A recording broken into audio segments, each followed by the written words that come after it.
بسم اللہ الرحمن الرحیم۔ السلام علیکم۔ آپ دیکھ رہے ہیں اپنا چینل کوئی سلیمان ٹی وی۔ ناظرین کرام، آپ نے دیکھا ہوگا، آپ نے اخبارات میں پڑھا ہوگا، ٹی وی میں دیکھا ہوگا کہ سعودی عرب کے پرنس محمد بن سلمان نے ایک غیر معمولی اجلاس سعودی عرب میں منعقد کیا، جس میں تمام عرب ممالک کے سربراہان اور خلیجی ممالک کے سربراہان نے شرکت کی۔ اس میں اہم بات یہ تھی کہ چائنا کے صدر نے خصوصی طور پر شرکت کی۔ یہ سارا کچھ کیوں ہو رہا ہے؟ یہ اتنا بڑا جو اجتماع ہوا ہے سربراہان کا، اور وہ بھی عرب ممالک کے سربراہان کا جو اجتماع ہوا ہے، وہ ایک خاص اپنے ممالک کی معاشی صورتحال اور انٹرنیشنلی جو حالات بن رہے ہیں اس کی روشنی میں انہوں نے یہ اقدامات اٹھائے ہیں۔ اس کی تفصیل میں آپ کو ابھی بتاؤں گا۔ اس سے پہلے کہ یہ ساری تفصیلات آپ کے سامنے رکھوں، آپ سے درخواست ہے کہ اپنے چینل کوئی سلیمان ٹی وی کو ضرور سبسکرائب کریں۔ اس اجلاس کی جو تفصیلات ہیں، اس سے پہلے میں آپ کو دو اہم جو عالمی مفکر ہیں اور بہت بڑی تاریخ کے استاد بھی ہیں، انہوں نے بہت ساری کتابیں لکھی ہیں، اس میں دو کتابوں کا حوالہ دوں گا اور دو مفکرین کا حوالہ دوں گا، جس میں ایک ہے فوکو یاما اور ان کی کتاب کا نام ہے دی اینڈ آف ورلڈ۔ انہوں نے اپنی کتاب میں لکھا ہے اور انہوں نے مشورہ دیا ہے، عالمی طاقتوں کو بھی ایک مشورہ دیا ہے۔ انہوں نے لکھا ہے کہ انسانیت اپنی عقلی ارتقاء کو پہنچ چکی ہے، اس سے آگے عقل جا نہیں سکتی، لہٰذا تمام دنیا کو چاہیے مغرب کو اپنا لیڈر مان لے، سیکولر جمہوریت کو رائج کیا جائے اور سرمایہ دارانہ نظام کا نفاذ کر دے۔ یہ اس مفکر نے آج سے چند سال پہلے اس کی کتاب شائع ہوئی اور انہوں نے اس بات کو پوری دنیا کے سامنے ایک فلسفہ کے طور پہ رکھا۔ اس کے جواب میں ایک اور امریکی مفکر جس کا بہت بڑا نام ہے، انہوں نے فوکو یاما کے جواب میں اور اس کی کتاب کے جواب میں ایک اور فلسفہ پیش کیا، جس کی بہت تنقید بھی ہوئی، جس پر اس کا نام ہے سیموئل پی ہنٹنگٹن۔ یہ بھی بہت بڑا مفکر ہے اور انہوں نے اس کے برعکس ایک نظریہ پیش کیا، اور فوکو یاما کے جواب میں انہوں نے کیا کہا وہ بھی میں آپ کو بتاتا ہوں۔ انہوں نے کہا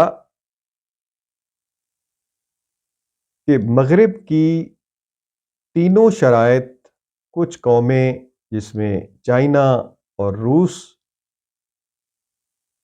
نہیں مانیں گی، اور مستقبل میں مغرب کے ساتھ تہذیبوں کا ٹکراؤ ہوگا، جس میں مسلم ممالک چین اور روس کا ساتھ دیں گے۔ ناظرین، یہ دو کتابیں اور دو بہت بڑے مفکر، انہوں نے جو اپنا نقطہ نظر پیش کیا، فوکو ہاما کے جواب میں ولیم پی ہنٹنگٹن نے اپنا ایک نظریہ پیش کیا، اور اس نظریے کا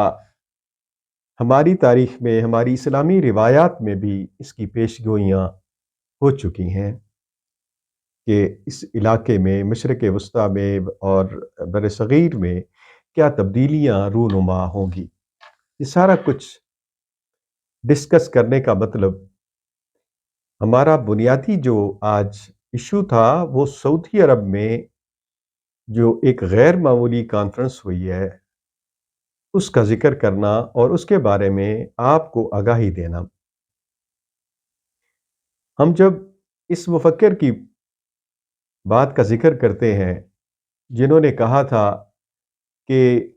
عرب ریاستیں چین روس کا ساتھ دیں گی، تو بالکل آج اسی نہج پہ سعودی عرب اور تمام اسلامی ممالک جو عرب میں ہیں اور خلیج کے علاقے میں ہیں، وہ سارے کے سارے محمد بن سلمان کی پشت پر کھڑے ہیں۔ اور محمد بن سلمان اس وقت عالم اسلام کا ایک ایسا لیڈر بن کے سامنے آیا ہے جو پوری دنیا میں امریکی سامراج کے خلاف ایک نئے اتحاد اور نئے بلاک کے ساتھ کھڑا ہونے والا ہے اور اپنی پوری عرب ممالک کو اپنے ساتھ ملایا ہوا ہے۔ اس میٹنگ میں یہ جو ایک کانفرنس ہوئی ہے جسے میں غیر معمولی کانفرنس کہتا ہوں، اس میں سب سے بڑا نقطہ جو زیر بحث تھا اور چائنا کے صدر نے وہاں پورے عرب ممالک کے جو سربراہ تھے ان کی موجودگی میں ایک نقطہ جو سب سے اہم تھا وہ یہ تھا کہ آپ اپنی ساری تجارت ڈالر کی بجائے چینی یوان میں کریں، جس کا نتیجہ یہ نکلے گا کہ امریکی ڈالر کی حیثیت اور اہمیت ختم ہو جائے گی۔ یہ آئی ایم ایف اور ورلڈ بینک کے جو ادارے ہیں جو پوری دنیا کے غریب اور دیگر ممالک کو روز بروز قرضوں میں جکڑ کر انہیں غریب سے غریب تر کرتے جا رہے ہیں، جب ڈالر کی اہمیت نہیں رہے گی دنیا میں تو غریبوں کو ریلیف ملے گا اور غریبوں کے قرضے بھی ختم ہوں گے۔ دوسرا نقطہ اس کا یہ تھا کہ امریکہ بہادر نے ہمیشہ سعودی عرب اور دیگر جو عرب ممالک ہیں یا خطے میں خلیجی ممالک کے جتنے بھی ملک ہیں ان کو ہمیشہ ڈرا کے رکھا ہوا ہے کہ ایران بہت بڑی طاقت ہے اور وہ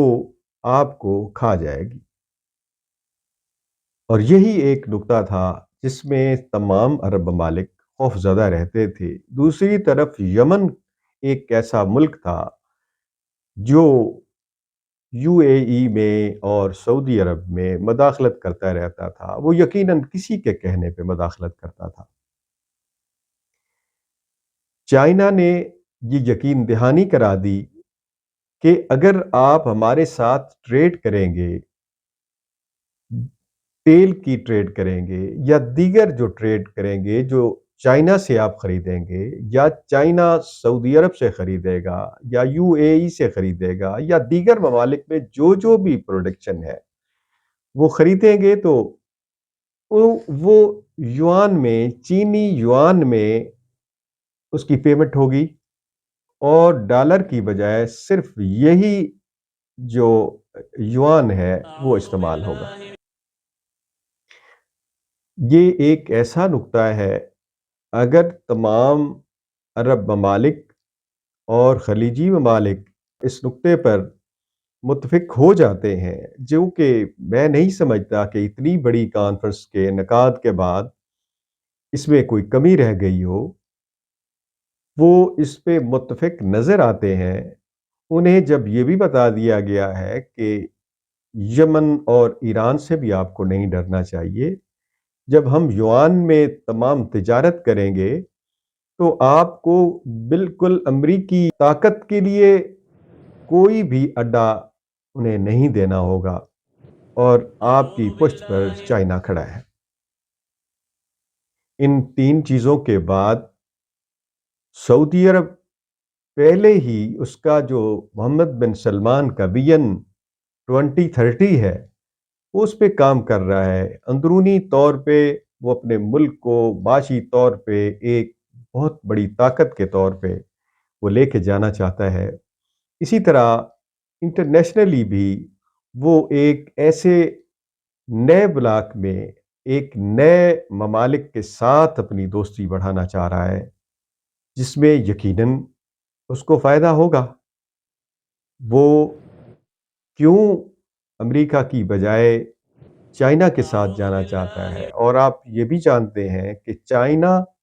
اور رشیا کا تعلق پہلے ہی بہتر ہے، اور وہ خطے میں اپنی طاقت، جو اس سے پہلے امریکہ کے ساتھ سرد جنگ تھی،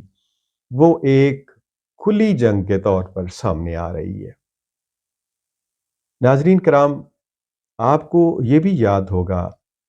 کہ ابھی کچھ عرصہ پہلے امریکہ کے صدر جو بائیڈن نے دورہ کیا سعودی عرب کا، وہ انتہائی ناکام دورہ تھا، اور اس میں آپ نے دیکھا ہوگا کہ وہ بوڑھا چل نہیں سکتا تھا، اور ان کو اس طرح استقبال نہیں ہوا جس طرح امریکی صدر کا استقبال کیا جانا چاہیے تھا۔ لہٰذا وہ مایوس ہو کر وہ واپس تو چلا گیا، لیکن اسے یہ اندازہ ہو گیا کہ شاید سعودی عرب اب اس کا وہ ساتھی، وہ وفادار دوست جو بہت پہلے تک تھا، اب شاید وہ بدل چکا ہے، اور ان کے اپنے حالات ہیں، وہ ان کے اپنے معاشی حالات ہیں اور اپنے سیاسی حالات ہیں، اور ان حالات کی بنا پر یہ سعودی عرب میں جو کانفرنس ہوئی، وہ میں نے اس کے پوائنٹ آپ کے سامنے رکھے۔ اب دوسری جو صورت ہے وہ یہ ہے کہ پاکستان اور انڈیا جو اس خطے میں دو اہم ممالک ہیں،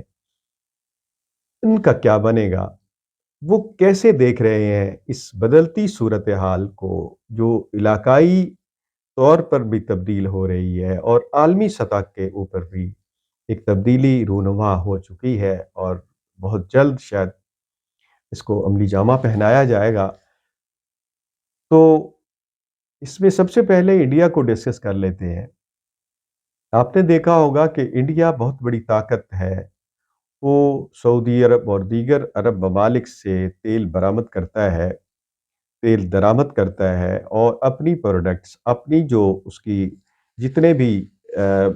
اس کی ٹیکسٹائل ہے یا اس کے جو دیگر شعبہ جات ہے، اس کی جو منڈی ہے وہ عرب ممالک میں بھی ہے، یقیناً امریکہ بھی ہے، اور دیگر ممالک میں بھی ہے۔ اس کے روس کے ساتھ بہت پہلے تعلقات، اور اس کے تو دفاعی معاہدے تک ہوئے۔ اب بھی وہ وہاں سے تیل خرید رہا ہے، اور باقی چیزیں بھی رشیا کے ساتھ خرید رہا ہے۔ وہ اگر یہ دیکھے کہ میں امریکہ کی بجائے چائنا کے ساتھ اپنے تعلقات کو بہتر کروں، تو انہیں ایک ہی چیز رکاوٹ بنتی ہے کہ چائنا کے ساتھ ان کے لداخ اور اس سے اوپر جو ان کی سرحدوں کے تنازعات ہیں، وہ کس طرح حل ہوں گے۔ تو یقیناً اتنی بڑی تبدیلی جو خطے میں آنے والی ہے،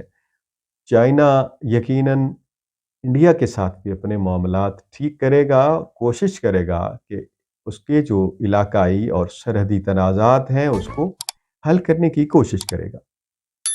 اور یقیناً انڈیا بھی اپنے علاقے میں رہتے ہوئے